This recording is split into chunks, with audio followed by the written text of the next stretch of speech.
Eu queria que você olhasse para a pessoa que está do seu lado e falasse assim: você tem um propósito. Aí você vai falar para ele assim: eu tenho um propósito. Para nós começarmos a nossa palavra, eu queria que você abrisse a sua Bíblia no livro de Esther. Nós vamos falar de Hadassa, que depois se tornou Esther, mas isso também vale muito. Eu queria que a gente entendesse também o propósito para os homens. E os propósitos dos homens não foi ser Esther, mas sim ser Davi. Mas eu queria muito que você pudesse entender o chamado e tudo aquilo que Deus fez na vida de Esther e qual foi o propósito ao qual o Senhor chamou Esther. Todo mundo achou? Aqui na palavra do Senhor, em Esther capítulo 1, como são vários capítulos que faz a narrativa da história, eu vou querer depois que vocês estudem todo o livro de Esther, ainda mais que a nossa galera aqui está bem afiada no estudo bíblico. Quem está gostando do estudo bíblico aqui está fazendo? 2 semaninhas, parece que... Pastor Fabrício, essa semana a gente vai fazer o nosso estudo? Fé em Deus? Fica atento. Sabia que aqui a gente tem pessoas que fazem podcast? Você conhece? Raulzão, cara, fazendo podcast, lançando, escuta ele. E também, quem nunca participou, temos também Rafael, Raul, pastor Fabrício, que está fazendo lá estudos bíblicos, falando sobre a continuação do estudo da Bíblia que a gente está acompanhando os 90 dias para ler o Novo Testamento. Vamos lá, gente. Esther, capítulo 1. Aqui no livro de Esther, capítulo 1, fala do rei Assuero. E o rei Assuero fez uma grande festa. Nessa grande festa, ele tinha uma rainha que chamava Vasti. E ali chamou ela para poder mostrar para os seus convidados, e ela negou se apresentar diante do rei. Eles fizeram um decreto, mandaram a Vasti embora e elegeram ali muitas moças virgens para que pudesse se apresentar diante do rei para se tornar ali fazer uma nova rainha. E essa nova rainha foi Hadassa, que o nome dela traduzido é Esther, que o rei agradou dela e ali constituiu ela como rainha da Síria. E nesse momento, o rei Assuero tinha uma norma, tinha uma determinação, que se alguém apresentasse diante do pátio, sem o consentimento dele, sem a permissão dele, estava condenado à morte. Ok? Está todo mundo entendendo? Essa era uma legislação, era uma norma que o rei tinha decretado. Apareceu qualquer pessoa, não foi chamado para o rei, e o rei não consentiu com a sua presença, se o rei não levantasse o seu cetro para aquela pessoa, a pessoa era condenada à morte. Então, era muito, muito, muito rigoroso. O rei tinha sobre o seu poderio, ele tinha elegido um homem chamado Amã. E esse homem Amã, o rei tinha dado muito poder para ele, a tal ponto que aonde ele andava, aonde ele ia, as pessoas tinham que se curvar de Amã. Eles se curvavam diante dele. Gente, presta atenção para vocês entenderem o propósito, porque eu tenho um chamado e você também um propósito. Então as pessoas tinham ali que fazer como se fosse uma reverência a Amã, que era o subordinado do rei Assuero.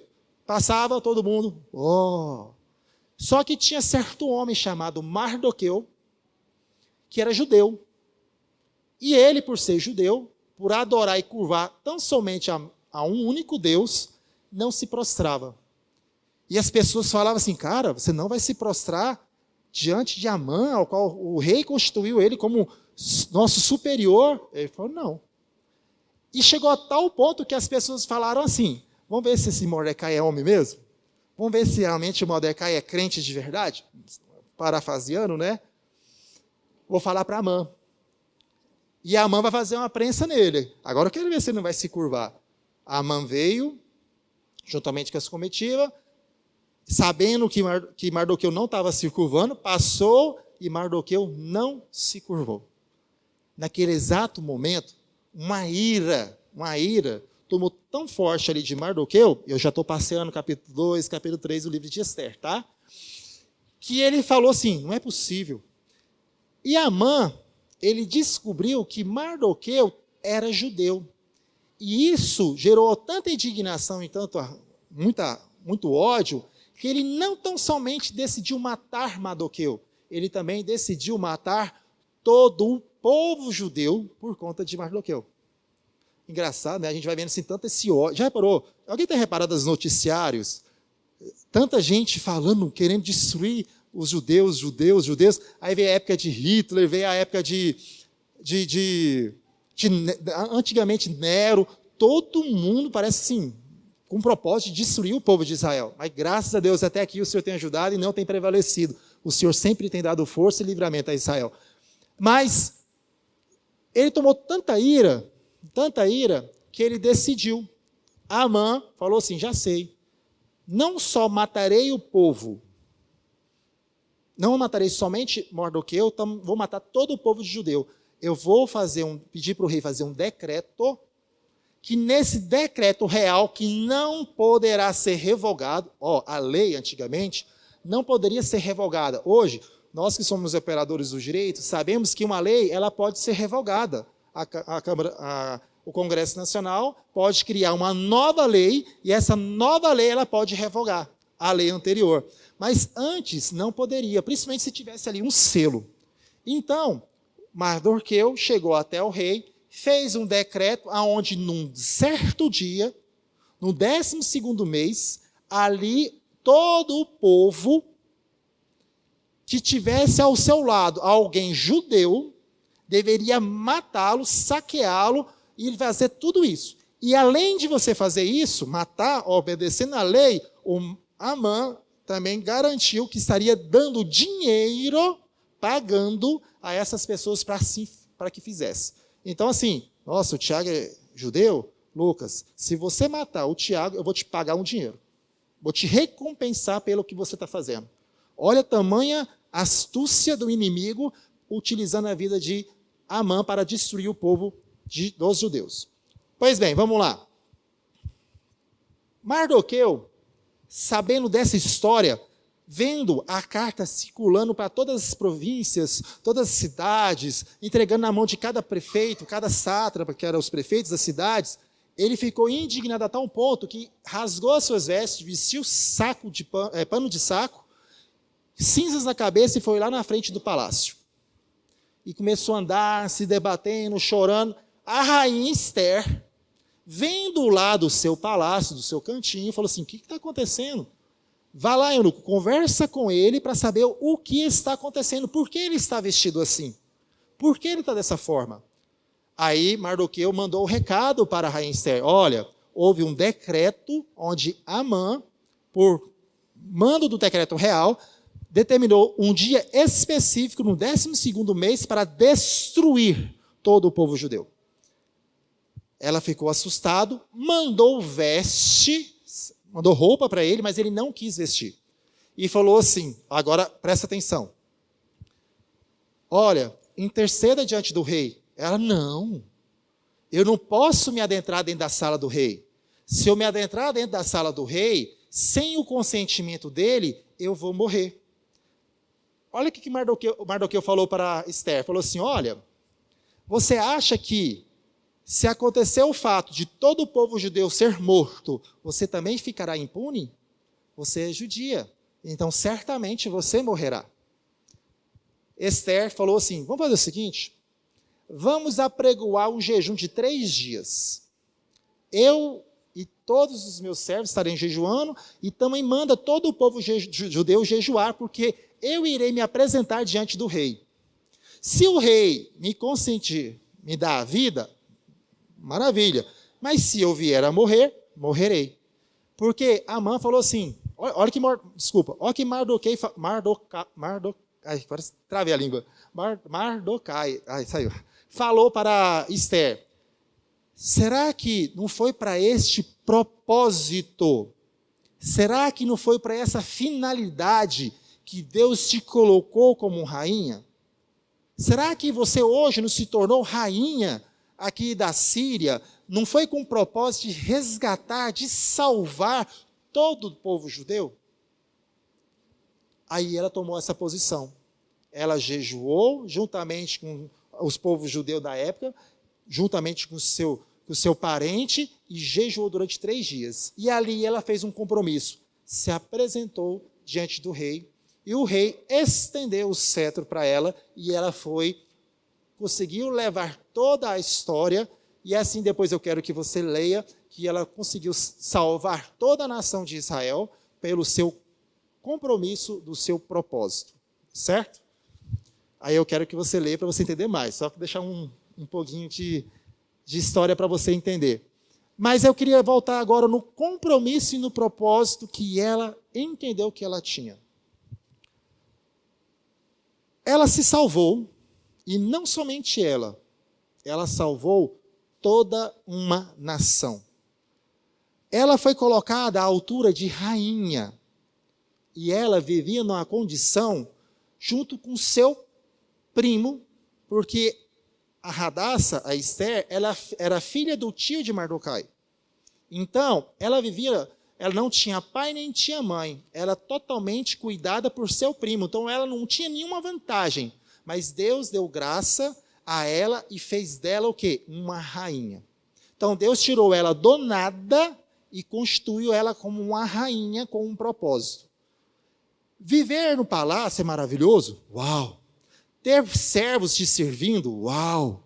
Ter tudo o que você pensa e almeja, e a tal ponto que o rei falou para ela, rainha Esther, o que você quer? Se você, do seu pedido, se você pedir para mim até a metade do meu reino, eu te dou. Então ela o quê? Também, além de tudo isso, era muito, muito rica. Só que o propósito que Deus chamou para ela não foi somente abençoá-la, mas o propósito que Deus trouxe para a vida dela foi para libertar uma nação, porque sabia que um inimigo iria se levantar para poder destruir não só ela, como seu primo, como toda a nação de Israel. Conseguiram entender? Vamos lá. Vamos trazer agora para a nossa realidade. Muitas vezes nós não conseguimos compreender a situação que nós estamos vivendo.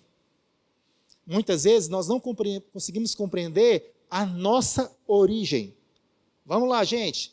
A Hadassah, ela perdeu o pai. A Hadassah, ela perdeu a mãe. E ela era totalmente dependente de um primo. O primo cuidava dela. Então, ele a abrigou. Então, isso, quando você perde pai e mãe, você se torna totalmente desabrigado. E naquela época, mulher não tinha tanta vantagem. Ou ela se prostituía, ou ela pedia migalhas. Ou ela pedia esmola se ela não tivesse ali uma família para que desse um amparo. Entendeu? Mas olha que interessante. Deus pegou uma pessoa que não tinha pai e mãe, se tornou rainha para cumprir um propósito. Então, quem vai ser rei, quem vai ser rainha, não é aquela que está ali benquista de uma origem. Quem vai ser rei ou rainha, diante de Deus, com o propósito de Deus, é aquele qual ele designou. Então, se você colocou a sua vida diante do Senhor, se você tem confiado no Deus Todo-Poderoso, independente da sua origem, pode ter certeza que o Senhor está te vendo. Da mesma forma que o Senhor viu Esther, Hadassah, viu todo o sofrimento que ela estava passando, o Senhor a chamou para ser rainha. Só que tem um detalhe. Quando o Senhor chamou ela para ser rainha, Deus sondava e conhecia o coração dela. Deus, quando a chamou, sabia que ela teria um compromisso real de entregar a sua própria vida para salvar a nação de Israel. Gente, olha aqui. Ela falou a seguinte frase: faça um jejum que eu também farei. Se eu me apresentar diante do rei e o rei não me acertar, eu irei morrer. Então, eu vou morrer. Mas eu vou cumprir o propósito que o Senhor me chamou, de não só me salvar, mas salvar também toda a nação. Ela decidiu entregar a sua própria vida para cumprir o propósito ao qual ela foi designada. Ela entendeu que o Senhor não somente queria abençoá-la, mas ela entendeu que o Senhor colocou ela naquela posição para ser a libertadora de Israel. Foi isso que o seu primo falou. Será que Deus não te colocou nessa posição com esse propósito? Então, eu estava lendo lá em Mateus 10, 37, é uma passagem muito rica, que a gente muitas vezes nós lemos e não conseguimos compreender. Lá em Mateus 10, 37, 10, 37. 38, fala assim: e quem não toma a sua cruz e vem após mim, não é digno de mim. Quem acha a sua vida, perderá. E quem perde a sua vida por minha causa, esse a achará. Aí eu consegui entender o propósito de Esther. Ela falou assim: se eu perder a minha vida, ela ia achar a vida dela no Senhor. Ela resolveu entregar a sua própria vida para Cristo, para poder cumprir o propósito que o Senhor delegou para ela fazer. E isso é muito forte. Muitas vezes, nós não levamos a palavra de Deus à risca. E nós precisamos levar. A gente fica pensando, quantos anos será que Esther tinha? Quantos anos será que Davi tinha? Quantos anos será que os discípulos de Jesus tinham quando eles abriram mão de tudo, pegaram a sua cruz e seguiram a Cristo? Vocês têm a noção de quantos anos, mais ou menos? Quem tem, levanta a mão, só para eu poder saber. Quantos anos, uma enquete, quantos anos os discípulos de Jesus tinham, mais ou menos? A maioria tinha menos de 20 anos. Alguém mais quer responder? A Bíblia fala que Jesus, quando chegou perto de Jerusalém, tinha uma taxa a ser paga.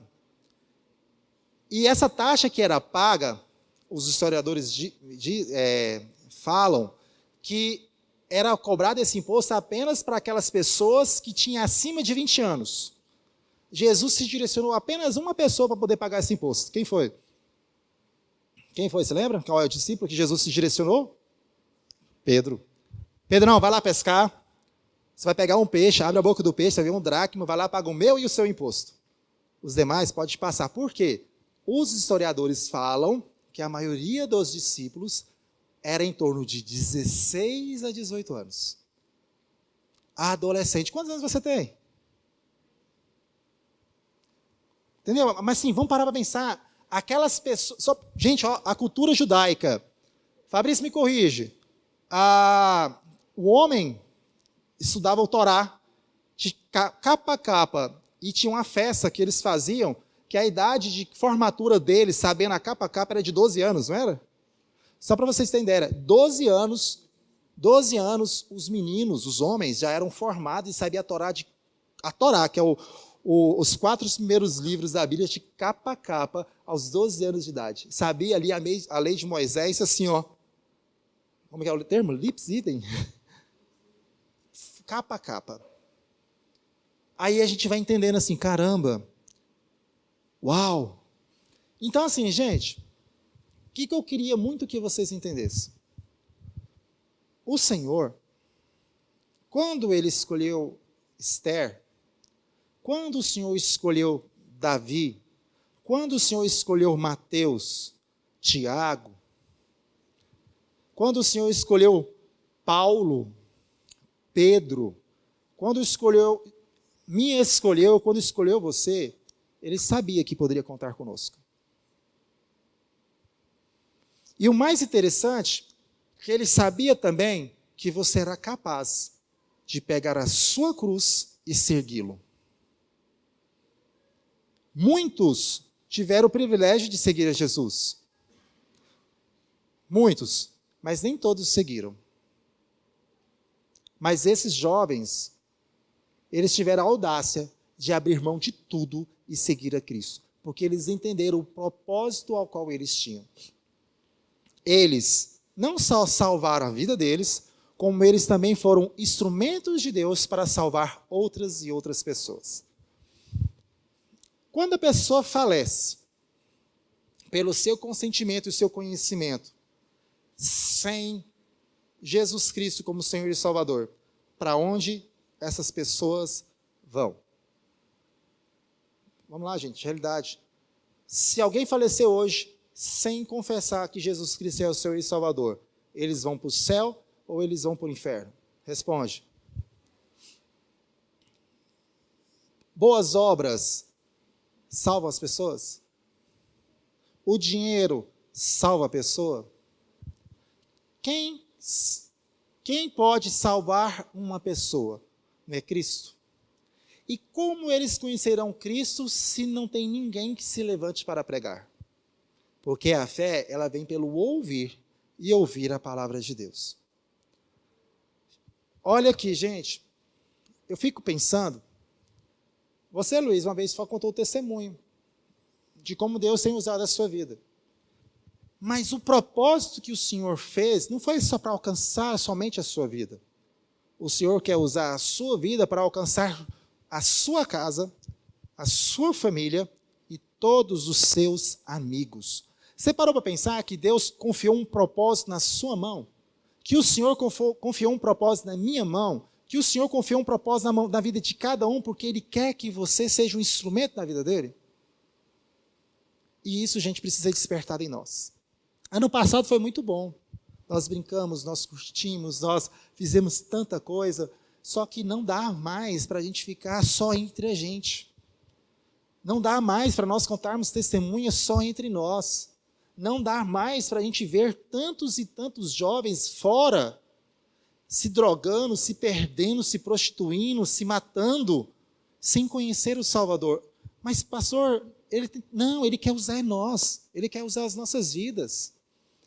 Eu vi uma matéria no Instagram, sempre parece, eu achei interessante, uma jovem cristã chegou lá, não sei se foi na Europa, vendo aquela manifestação das pessoas defendendo o Hamas. Aí eles falam assim, mas você sabe qual é a tese de defesa? Por que você está defendendo o Hamas? Não, porque Israel tomou os povos judeus invadiram a terra deles. Ela falou assim, você tem certeza? Você sabe você sabe o que você está lutando? Você sabe para quem você está defendendo? E a pessoa que está do outro lado, só por conta da multidão, daquele alvoroço, estava defendendo uma bandeira sem saber a origem, sem saber de tudo aquilo. E nós jovens temos esse defeito, nós vamos pela multidão. Um exemplo disso é, por exemplo, quando eu não estava na igreja, muitas vezes eu colocava uma música no meu carro, que era em inglês, mas a pancada do som era tão legal, que eu ficava, nossa, que música massa, né? Só que eu não entendia nada, nada que estava cantando, porque eu não sabia inglês. E muitas vezes nós somos levados assim. Defendemos causas sem o conhecimento e o consentimento daquilo para onde aquilo vai ser levado. Então, gente, o que Deus colocou muito forte no meu coração para compartilhar com vocês? Você precisa conhecer a luta que você está entrando. Você precisa conhecer o Deus ao qual você está servindo. Você precisa saber, de fato, qual é o propósito que o Senhor tem entregado na sua mão. O tempo de brincar foi. Você pode brincar, mas agora você vai entrar numa batalha. Nós não podemos perder a guerra. O Senhor, Ele nunca perde. Ele quer nos dar o privilégio de lutar e vencer. Mas o Senhor quer usar as nossas vidas para poder alcançar todas aquelas pessoas que estão em nossa volta. Porque se não for com você, quem será? Alguém tem na família alguém bem doidão? Doidão mesmo. Nossa, esse cara aqui, eu acho que não tem salvação para ele. Alguém tem na família tem um cara desse? Você sabia que essa pessoa pode ser salva, Deus usando a sua vida? Você sabia que essa pessoa que você pensa que, nossa, odeia crente, não quer saber nada de crente, ele pode ser alcançado por meio da sua oração, por meio do seu testemunho, por meio do seu amor por ele, levando a palavra de Cristo? Gente, não precisa se preocupar com o que você vai falar. Só se apresente e deixe que o Espírito Santo vai dar a ocasião e as palavras da sua boca para você ministrar. O importante é que você está sendo aquele jovem que está cumprindo um propósito ao qual o Senhor te designou. Já parou para pensar? Você chegar aqui na igreja, olhar para trás e falar assim, cara, tá vendo aqui, ó, João, Maria, Pedro, José, são todo mundo da minha galera, estão aqui servindo Cristo junto comigo. Aí eles vão falar assim, ó, David, muito obrigado, eu estou aqui desfrutando do amor de Cristo porque você teve a ousadia de falar de Jesus para mim. Obrigado, meu amigo. Gente, a gente tem que ser ousado. Porque se você não fizer isso, eles morrerão. Eles irão para o inferno. E como nós iremos prestar conta para o nosso Deus? E a gente muitas vezes não para pensar, né? Quando Jesus fala assim, aquele que não pegar a sua cruz e me seguir, não é digno de mim. Gente, Jesus faz várias advertências muito severas. Ó, para você ter uma ideia, como Jesus quer a nossa atenção e como Jesus quer que nós sejamos tão somente dele. No versículo pouco anterior, está escrito assim, ó. Versículo 37. Quem ama o seu pai ou sua mãe mais do que a mim, não é digno de mim. Quem ama o seu filho ou a sua filha mais do que a mim, não é digno de mim. E quem não toma a sua cruz e vem após mim, não é digno de mim. Quem acha a sua vida, a perderá. E quem perde a vida por minha causa, esse achará. Está vendo aqui que Jesus está querendo levantar e chamar verdadeiros discípulos? Está vendo que aqui Jesus está querendo nos chamar com um propósito de segui-lo e ser instrumento de salvação para outras pessoas, para que as pessoas venham conhecer Jesus por meio das nossas vidas? Então, eu queria muito que a gente pudesse entender a seriedade da palavra de Deus. Nós precisamos conhecer a palavra do Senhor, precisamos mergulhar na palavra do Senhor para que nós possamos ser instrumentos de salvação para todos aqueles que o Senhor tem colocado em nossa volta. Não podemos, gente. Gente, Jesus está voltando. Jesus está voltando. Logo, logo, nós vamos ser surpreendidos com a trombeta tocando. E eu quero subir. Mas eu não quero subir sozinho. Eu quero subir com todo mundo junto. Você não pode deixar, eu não quero deixar meus primos, eu não quero deixar os meus amigos. E o pior, gente, a ira de Deus, ela é severa. A misericórdia de Deus é altíssima. A misericórdia de Deus é maravilhosa.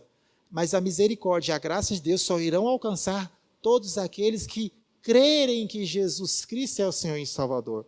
Se todos os nossos amigos e todos os nossos parentes, se eles não vierem a crer, infelizmente, eles não desfrutarão do reino de Deus. Mas estamos aqui, ó, como Isaías. Quando o Senhor apareceu diante dele e falou assim, Isaías falou assim: ai meu Deus, eu vi a glória de Deus, sou um homem pecador e agora eu vou morrer. Eu sou um homem de impuros lábios, e lábios impuros, né? Aí o anjo do Senhor pegou ali uma pedra, brasa viva, colocou a brasa viva na boca de Isaías e falou assim, que ele estaria usando ele como profeta. Gente, Deus está querendo usar você como profeta. Deus está querendo usar você como profeta. Deus quer usar você como profeta. Deus quer usar a sua história como testemunho para alcançar outras vidas. Então, toda a sua história, tudo que você tem vivido até hoje, servirá de testemunho para salvar as muitas e muitas vidas. Então, eu quero pedir para vocês encarecidamente, como pastor, está na hora de nós despertarmos do sono. Está na hora de nós despertarmos para o nosso propósito. Porque eu tenho um propósito. Nós temos um propósito. E precisamos colocar em prática.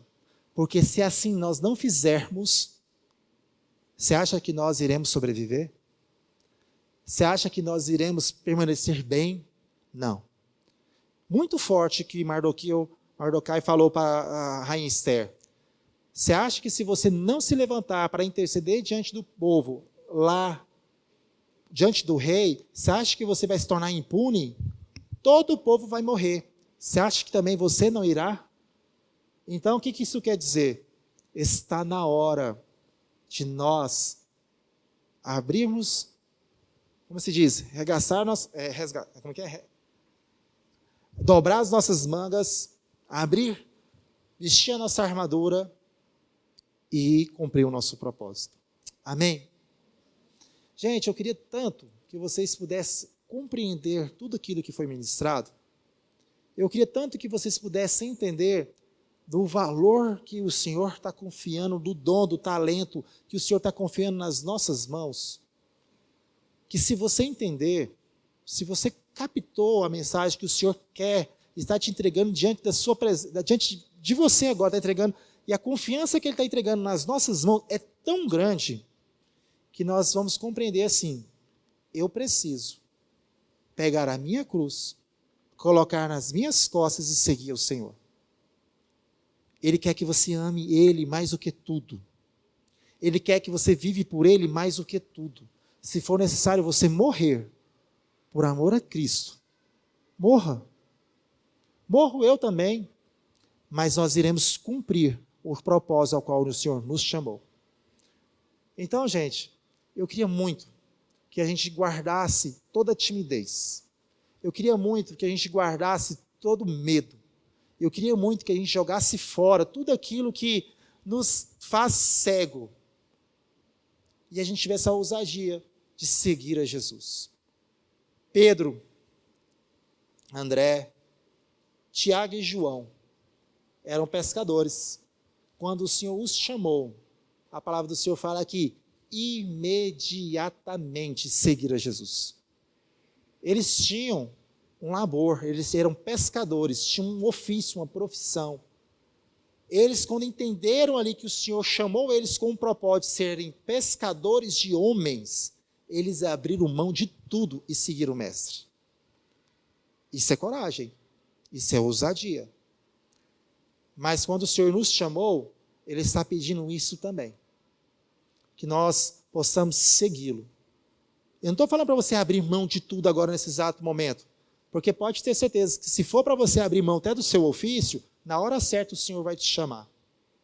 Mas se você está no seu ofício e o Senhor quer te usar lá, pode ter certeza absoluta que você vai ganhar muitas e muitas vidas na sua faculdade, na sua escola, no seu trabalho, aonde você estiver, Deus vai te usar. Mas o que Ele quer é que você abra mão de tudo para seguir Ele. Amém?